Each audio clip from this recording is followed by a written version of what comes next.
Olá, seja bem-vindo ao meu canal, aqui quem fala é o Eduardo, e hoje dando sequência ao meu projeto de leitura da Bíblia, vou ler hoje a Bíblia King James atualizada, dando sequência ao livro de Marcos, hoje já no Novo Testamento, hoje lendo, dando continuidade a partir do capítulo 9.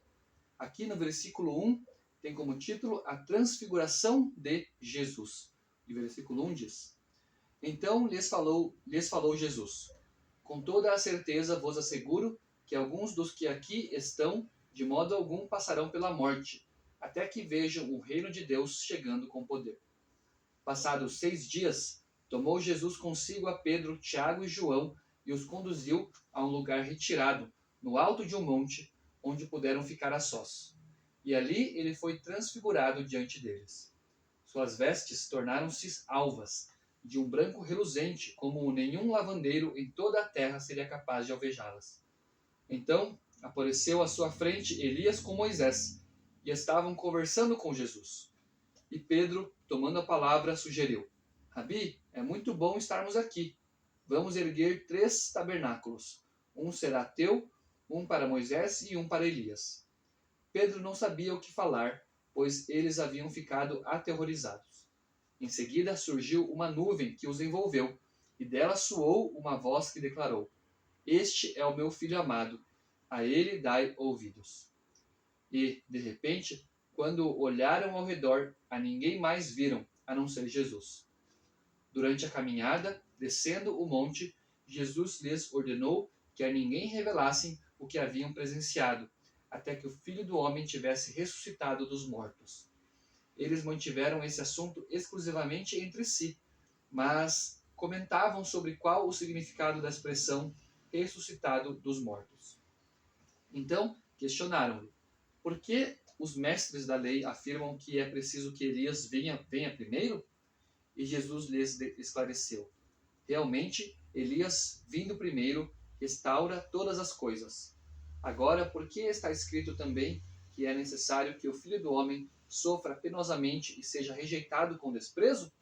Pois eu lhes digo, Elias também já veio, e fizeram contra ele tudo o que desejaram, como está escrito a respeito dele.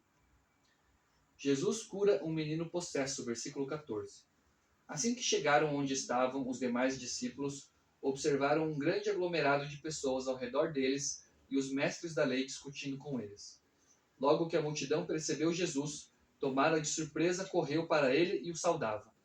Então Jesus dirigiu a palavra aos escribas e os inquiriu: O que discutíeis com eles?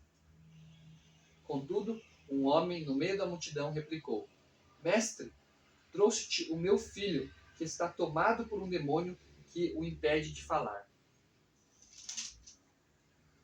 Onde quer que este o toma, joga-o no chão. Então ele espuma pela boca, range os dentes e fica todo enrijecido. Roguei aos teus discípulos que expulsassem o tal espírito, mas eles não conseguiram. Admoestou-lhes Jesus: Ó geração sem fé, até quando estarei eu junto a vós? Até quando vos suportarei? Trazei-o a mim. E logo o trouxeram. Assim que o espírito viu Jesus, no mesmo instante provocou uma convulsão no menino. Este caiu no chão e começou a rolar, espumando pela boca. Então Jesus indagou ao pai do menino: Há quanto tempo isto lhe está acontecendo? E o pai declarou: Desde a infância. Muitas vezes esse demônio o tem jogado no fogo e na água para matá-lo.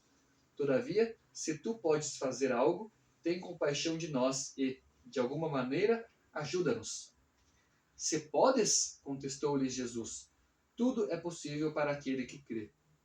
Imediatamente o pai do menino asseverou: Creio, ajuda-me a vencer a minha falta de fé. Percebendo que o povo estava se ajuntando, repreendeu o espírito imundo, determinando: Espírito mudo e surdo, eu te ordeno, deixa este jovem e jamais o tomes novamente. Então o demônio berrou, agitou o jovem violentamente e o abandonou.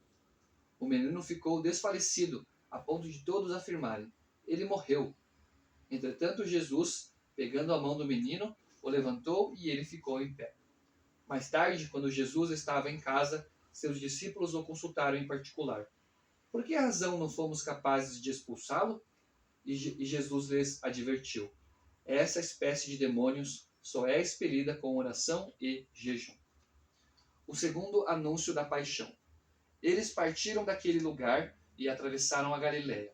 E Jesus evitava que qualquer pessoa soubesse onde se achavam, pois estava dedicado ao ensino dos seus discípulos e lhes revelava: o Filho do Homem está prestes a ser entregue nas mãos dos homens. Eles o matarão, mas 3 dias depois ressuscitará. Todavia, eles não conseguiam entender o que ele desejava comunicar, mas tinham receio de inquiri-lo a este respeito. Quem é o maior no reino? Então chegaram a Cafarnaum. Quando já estavam em casa, indagou-lhes: sobre o que discorreis pelo caminho? Eles, porém, ficaram em silêncio, porque no caminho haviam discutido sobre quem era o maior.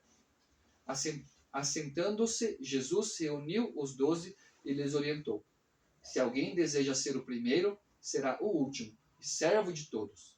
E, conduzindo uma criança, colocou-a no meio deles e, tomando-a nos braços, revelou-lhes: quem recebe uma destas crianças, por ser meu seguidor, do mesmo modo estará a mim recebendo. E qualquer que me recebe, não estará apenas me recebendo, mas igualmente aquele que me enviou. Quem não é contra, está a favor. Contou-lhe João: mestre, vimos um homem que, em teu nome, estava expulsando demônios e procurando impedi-lo, pois, afinal, ele não era um dos nossos. Não o impeçais, ponderou Jesus. Ninguém que realize um milagre em meu nome é capaz de falar mal de mim logo em seguida. Portanto, quem não é contra nós está a nosso favor.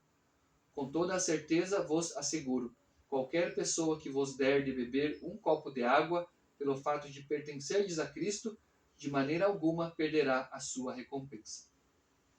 Evitar o pecado a todo custo. Versículo 42. Se alguém fizer tropeçar um destes pequeninos que creem em mim, seria melhor que fosse lançado no mar com uma pedra de asno amarrada ao pescoço. E, se a tua mão te fizer tropeçar, corta-a, pois é melhor entrares para a vida mutilado do que, possuindo as 2 mãos, ires para o inferno, onde o fogo que arde jamais arrefece. Naquele lugar, os teus vermes devoradores não morrem, e as chamas nunca se apagam.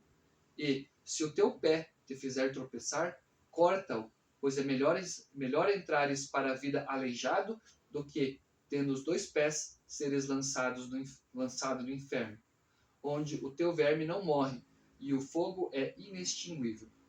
E ainda, se um dos teus olhos te levar a pecar, arranca-o.